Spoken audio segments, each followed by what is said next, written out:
আপনি অবাক হয়ে যাবেন। এই পৃথিবীতে মশা যে আল্লাহ পাক আবিষ্কার করেছেন, এই মশার পিছনে আল্লাহর নিয়ামত আছে না নাই?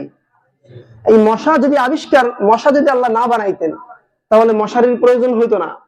বিভিন্ন এই যে গ্যাস গুলা মারা হয় ড্রেনের ভিতরে বিভিন্ন জায়গাতে, এই গ্যাস মারার জন্য পৌরসভা কর্তৃক, সরকার কর্তৃক লোক নির্ধারিত আছে, হাজার হাজার লোক নিয়োগ করা আছে।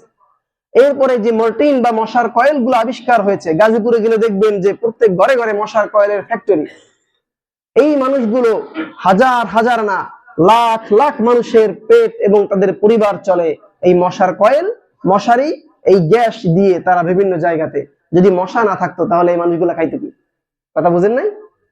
কত চমৎকার ভাবে আল্লাহ পাক মানুষের ভিতরে এই ইলম, এই জ্ঞান আল্লাহ পাক মানুষের মধ্যে দিয়ে রেখেছেন। এই যে সাপের বিষ, অনেকে জিজ্ঞাসা, হুজুর সাপের বিষটা কোন কাজে লাগে?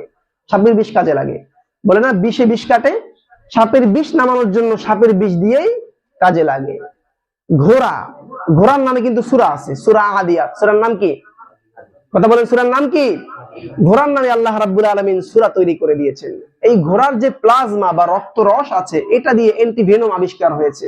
সাপের বিষ কোন মানুষকে যখন সাপে কাটে, এই মানুষটাকে যে ওষুধগুলা প্রয়োগ করা হয়, এর ভিতরে, এই ওষুধের ভিতরে একটা বেশি পার্সেন্টেজ থাকে হচ্ছে ঘোড়ার প্লাজমা, রক্তরস।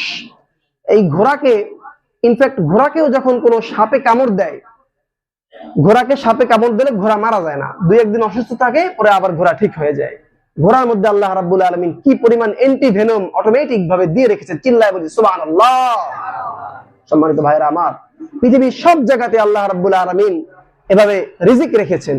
এই রিজিক গুলো আমাদেরকে অনুসন্ধান করতে হবে। মসজিদের কোনায় বসে থাকা, এইটা মূলত তাওয়াক্কুল না। নিজের ফুল এফোর্ট দেওয়া, নিজের বডি, নিজের ব্রেইন, এই বডি এবং শরীর এবং ব্রেইনের পুরোপুরি এফোর্ট দিয়ে নিজের কাজ অনুসন্ধান করা, এবং চাকরি ক্ষেত্রে, ব্যবসা ক্ষেত্রে, বাণিজ্য ক্ষেত্রে নিজের 100% এফোর্ট দিয়ে কাজ করা, এরপরে আল্লাহ রাব্বুল আলামিনের প্রতি তাওয়াক্কুল করা, এটা হচ্ছে তাওয়াক্কুলের মূল ব্যাখ্যা। কথা বুঝতে পেরেছেন?